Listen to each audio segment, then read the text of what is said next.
मेरे मित्रों नमस्कार।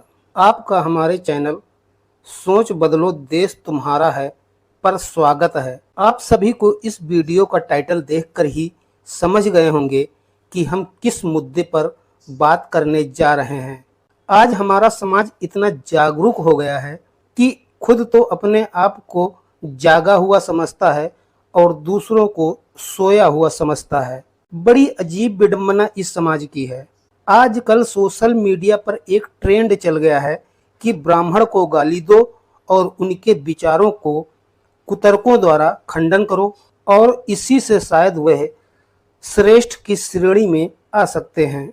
आपको शायद पता भी नहीं है कि ब्राह्मण किसे कहते हैं। ब्राह्मण बनना इतना आसान नहीं होता है। इसके लिए त्याग, समर्पण, धैर्यवान, निष्ठा और मनन की आवश्यकता होती है।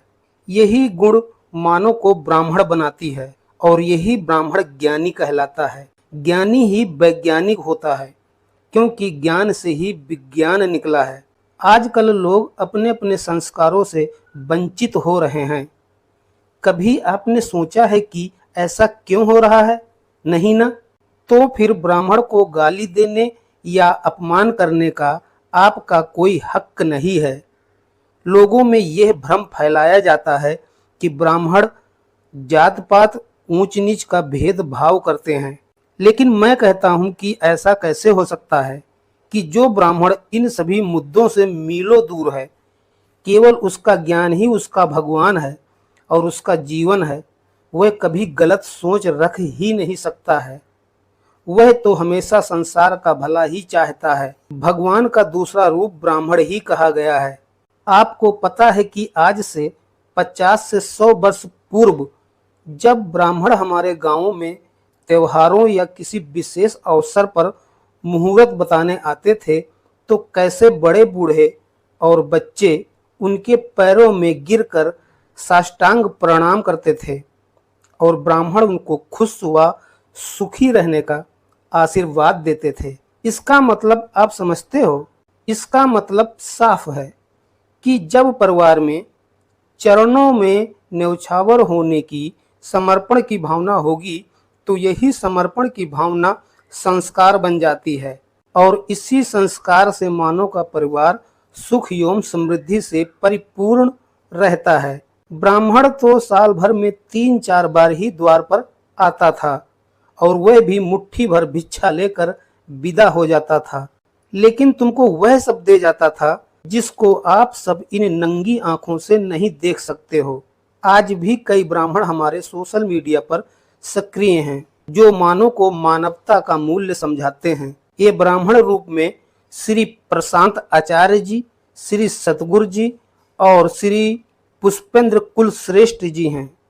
इनकी वीडियो देखें और समझने की कोशिश करो कि समाज से इन सबको क्या चाहिए। कुछ भी तो नहीं, बस आप में संस्कारों की वृद्धि करना ही उनका ध्येय है। श्री पुष्पेंद्र कुलश्रेष्ठ जी तो एक कायस्थ यानी बनिया गोत्र से हैं, लेकिन फिर भी उनके कर्म ब्राह्मणों वाले हैं। और हमारे बीच में एक जैन समुदाय से थे, वह भी ब्राह्मण थे। उनका नाम श्री रजनीश आचार्य ओशो था। वह तो हमारे बीच नहीं रहे, बल्कि उनके विचार करोड़ों मानवों के अंदर भ्रमण कर रहे हैं। तो मित्रों, ब्राह्मण ऐसे होते हैं, न कि आज के दोगले मानव ब्राह्मण। बाप दादाओं को पाया नाम, अपने नाम के पीछे लगा लिया और बन गए ब्राह्मण। रात के अंधेरे में मांसाहारी मनुष्य के यहाँ मांसाहारी भोजन एवं मदिरा का पान करते हैं और सवेरा होने पर तिलक चंदन लगा लेते हैं। कथनी और करनी में कितना अंतर है? तो बताओ, जिस मनुष्य के घर या साथ में यह सब कर्म करते हो तो उसको उंगली उठाने का तो मौका मिलेगा ही, और वह भौंक भौंक कर समाज को बताने की कोशिश करता है कि ब्राह्मण ऐसे होते हैं। अरे, ऐसे दोगलों को ब्राह्मण कहलाने का कोई हक नहीं है। ब्राह्मणों ने तो अपने ज्ञान पुंज से इस धरती को सींचा है और आप एक ब्राह्मण हैं कि इस धरती को मिटाने में कोई कसर नहीं छोड़ रखी है। अब कायस्थ वर्ग को ही ले लीजिए, कहने को तो वह ब्राह्मण के समकक्ष हैं, लेकिन उनकी कथनी करनी में बहुत अंतर है। एक समय था जब कायस्थ जैन संप्रदाय के मतानुसार जीवन व्यतीत करता था, और आज है कि बस पूछो मत।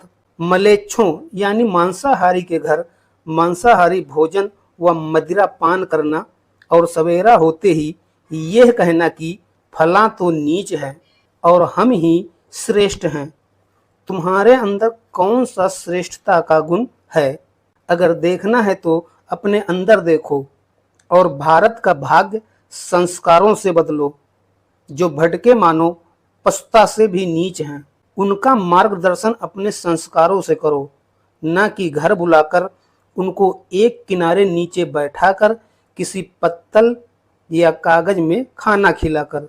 अपनी संस्कारी सोच को जिंदा रखोगे तभी आप ब्राह्मण के समकक्ष होने का दावा करो, वरना आप भी पशु समान ही हो। यह बात मैं उन लोगों के लिए कही है जिनके विचार इस तरह के हैं। क्या सब एक जैसे नहीं होते हैं? कुछ ही लोग हैं जो समाज को गंदा कर रहे हैं, क्योंकि एक मछली पूरे तालाब को गंदा कर देती है। अभी तक तो ब्राह्मण और कायस्थों ने अपनी बुद्धि और विवेक के दम पर भारत को एक नई दिशा दी है, भारत को बुलंदियों पर पहुंचाया है, और भारत के समाज ने तुमको ऊंचा दर्जा दिया है। इसी ऊंचे दर्जे का दुरुपयोग तो न करो, संस्कारों से वंचित तो न हो। आपको बता दें कि सनातन धर्म 12 से 13 करोड़ वर्ष पुराना है। सर्वप्रथम एक जीव मानव बना, मानव से गडरिया बना, गडरिया से सनातन धर्म बना, सनातन धर्म से आर्य बना, आर्य से ब्राह्मण बना, ब्राह्मण से कायस्थ बना, कायस्थ से ही जैन संप्रदाय बना, और जैन संप्रदाय के ही राजा भरत के नाम से भारत का नाम पड़ा। अब इसी भारत के रहने वाले कुछ दोगले मानो जो हमारे तुम्हारे बीच में से ही हैं, उन्होंने 1500 वर्ष पहले एक सिगुफा गढ़ दिया बौद्ध संप्रदाय का, जबकि बौद्ध संप्रदाय एक काल्पनिक धर्म है। बौद्ध संप्रदाय के सारे मूर्ति से लेकर शास्त्र ग्रंथ तक और ओम चिन्ह से लेकर स्वास्तिक चिन्ह तक, ये सब के सब सनातन धर्म से संबंधित जैन धर्म से चुराए गए हैं, और मन गढ़ंत काल्पनिक बातें बता बताकर समाज को गुमराह किया गया है। ऐसा क्यों हो रहा है पता है? नहीं ना? ऐसा इसलिए हो रहा है कि हम लोगों ने अपने शास्त्रों या धर्म ग्रंथों में कई कपोल कल्पित बातें जोड़ जोड़कर धर्म शास्त्रों का नाम दे दिया। तुमने थोड़ा जोड़ा तो बौद्ध संप्रदायों ने पूरा का पूरा झूठ का पुलिंदा ही लिख डाला। अगर शायद आप ऐसा नहीं करते तो बौद्ध धर्म का अस्तित्व इस पृथ्वी पर नहीं होता। अब देखिए, बौद्ध धर्म के मानवों ने अपने शास्त्रों में लिखा कि जीव हिंसा, चोरी, व्यभिचार जैसी प्रवृत्ति नहीं होनी चाहिए, लेकिन इसका उल्टा है। आप हमको बताइए, कोई ऐसा मानव बौद्ध धर्म को मानने वाला मिलेगा जो मांस भक्षण न करता हो? 99% बौद्ध धर्मी संप्रदाय के मानव मांस भक्षण व मदिरा पान करते हैं। बाकी बचे 1% तो शायद उनको यह रुचिकर नहीं लगता होगा। इसलिए मेरे मित्रों, कुछ सोचो और समझो। कहीं ऐसा न हो कि धर्मी और अधर्मी का महायुद्ध एक बार फिर से हो, जैसे राम रावण युद्ध और महाभारत का युद्ध। सब नष्ट हो गया था और हमारी वैदिक आर्य संस्कृत काल के गर्भ में समा गई थी। बच्चे कुचे मानवों ने इसी थोड़ी सी संस्कृत को जिंदा रखा, जो आज मौजूदा हालात में हमारे सामने संस्कारों के रूप में है, और इन्हीं संस्कारों को ब्राह्मण और कायस्थों ने सींचा है, और उम्मीद करता हूं कि आगे भी ऐसा ही चलता रहेगा। झूठों का तब विनाश हुआ था और अब भी विनाश होकर रहेगा। मैं गडरिया पर वीडियो क्यों पोस्ट करता रहता हूं? मैं आपको बताना चाहता हूं कि हम सनातनी इस पृथ्वी पर कैसे कैसे संघर्ष करके मानवता को बरकरार रखा है, और संस्कारों को पाने के लिए कितने पापड़ बेले हैं, ताकि इन्हीं संस्कारों से हम पशुता जीवन से मानवता का जीवन जी सकें। वीडियो मित्रों लंबी हो जाएगी, मैं अपनी वाणी को यहीं पर विराम देता हूँ। वीडियो कैसी लगी अपने सच्चे दिल से कमेंट्स, लाइक, शेयर और सब्सक्राइब जरूर करना। आपका सपोर्ट ही आपका योगदान है। वीडियो देखने के लिए धन्यवाद।